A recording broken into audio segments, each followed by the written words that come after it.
Cake কেটে অভিষেক বন্দ্যোপাধ্যায়ের জন্মদিন পালন করলো তৃণমূল কংগ্রেসের নেতা কর্মীরা। শুক্রবার সন্ধ্যায় ইসলামপুর ব্লক তৃণমূলের সভাপতি জাকির হোসেনের বাসভবনে একটি অনুষ্ঠানের আয়োজন করা হয়, যেখানে কেক কেটে অভিষেক বন্দ্যোপাধ্যায়ের জন্মদিন পালন করা হয়।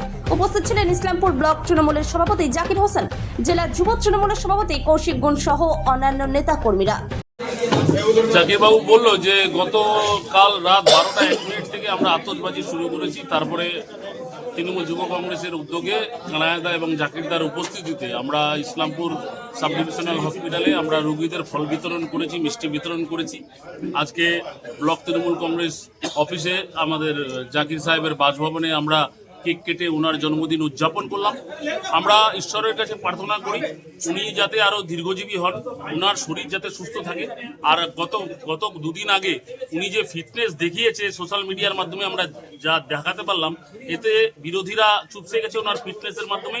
আর উনি নবজুয়ারের পর থেকে যেভাবে তৃণমূল কংগ্রেসের অন্দরে প্লাস বাংলায় প্লাস ভারতবর্ষে যেভাবে তিনি রাজনীতির একটা নতুন রূপরেখা নতুনদের মধ্যে, নতুন যুবকদের মধ্যে যে আলাদা উদ্দীপনা উৎসাহ তৈরি করেছে, এটাকে আমরা কুর্নিশ জানাচ্ছি, অন্তরস্থল থেকে ধন্যবাদ জানাচ্ছি আমাদের অভিভাবক, আমাদের অধিনায়ক, আমাদের আগামী দিনের চলার দিশারি সম্মানীয় অভিষেক বন্দ্যোপাধ্যায় মহাশয়কে। আর উনি আগামী দিনে বাংলার হাল ধরবে। 26-এ নির্বাচন রয়েছে, তার আগে এসআইআর চলছে। এসআইআর এ আমাদের প্রায় জেলার মধ্যে 2239টি বুথেই আমাদের বিএলও টুক নিয়োগ আছে এবং উত্তরবঙ্গের মধ্যে উত্তর দিনাজপুর জেলা আমরা ভালো করব। এখানে আমাদের জেলা সভাপতি ডাক দিয়েছে 9টা সিট আমরা অভিষেক ব্যানার্জি এবং মমতা ব্যানার্জির হাতে তুলে দিতে চাই উত্তর দিনাজপুর জেলা থেকে। এবং আগামী 2026-এ অভিষেক তার ডাকে কথা অনুসারে আমরা বলছি যে বিজেপিকে শূন্য হাতে পশ্চিমবঙ্গ থেকে ফিরে যেতে হবে।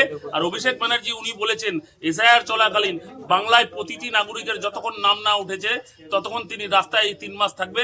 আমরা ওনার সাথে একসাথে কাঁধে কাঁধ মিলিয়ে আমরা অভিষেক ব্যানার্জির 1 নম্বর অনুগত সৈনিক হিসাবে রাস্তায় দাঁড়িয়ে থাকবো।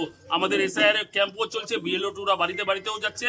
আমাদের ইমিউনেশন ফর্ম যতক্ষণ পর্যন্ত সবার ফিল আপ না হচ্ছে, যোগ্য ভোটার যেন বাতিল না দিতে পারে, বর্তমান বিজেপি পরিচালিত যারা হচ্ছে ভোট পরিচালনা করছেন তারা যেন বাতিল না দিতে পারে, সেই দিকে আমরা মনোযোগ দিয়ে আগামী 26-এর নির্বাচনে চতুর্থবারের মতো মুখ্যমন্ত্রী মমতা বন্দ্যোপাধ্যায়কে করে তারপরে আমরা আমাদের লড়াই আরো বেশি চালিয়ে যাব।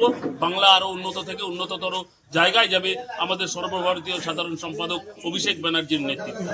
অভিষেক ব্যানার্জি হচ্ছে তৃণমূল কংগ্রেসের আবেগ, অভিষেক ব্যানার্জি ছাত্র যুব সমাজের আবেগ, অভিষেক ব্যানার্জি তৃণমূলের প্রধান সেনাপতি, অভিষেক ব্যানার্জি আগামী দিনের আমাদের নতুন দিগন্ত দেখানোর দিশারি। তাই অভিষেক ব্যানার্জিকে নিয়ে তৃণমূল কর্মীদের মধ্যে, তৃণমূল সমর্থক, তৃণমূল নেতৃত্বের একটা আলাদা আবেগ এবং উৎসাহ উদ্দীপনা আছে। সেই কারণে গত রাত্রি থেকে 12:01 থেকে আমরা শুরু করেছি ওনার জন্মদিন সেলিব্রেশন। আমরা আতশবাজি দিয়ে শুরু করেছিলাম, 11টার সময় ফল বিতরণ করা হয়েছে, এখন কেক কাটা হলো, এরপরে সদর কার্যালয়েও কেক কাটা হবে। সব মিলিয়ে বাংলাকে যিনি উজ্জীবিত করেছেন নতুনভাবে, নবজুয়ারের মধ্য দিয়ে নতুন দিগন্ত দেখিয়েছেন, তার পথ অনুসরণ করে আগামী দিনে আমরা তৃণমূলকে আরো শক্তিশালী করব। এটাই হচ্ছে আমাদের, আমরা এতেই হচ্ছে বদ্ধপরিকর।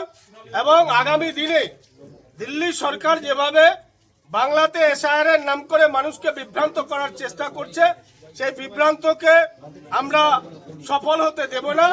অভিষেক ব্যানার্জির নেতৃত্বে আমাদের প্রত্যেকটি অঞ্চলে, প্রত্যেকটি শহরে, মিউনিসিপ্যাল ওয়ার্ডে আমাদের সহায়তা কেন্দ্র খোলা হয়েছে। আমাদের বিএলএ গুলো সক্রিয়ভাবে কাজ করছে। একটাও বৈধ ভোটার আশা করি বাদ যাবে না। আমরা সবসময় মানুষের সাথে, মানুষের পাশে আছি। আজকে অভিষেক ব্যানার্জির জন্মদিনে আমরা সবাই মিলে মানুষের সাথে এবং মানুষের পাশে থেকে তৃণমূলকে আরো শক্তিশালী করার আমরা অঙ্গীকার নিলাম।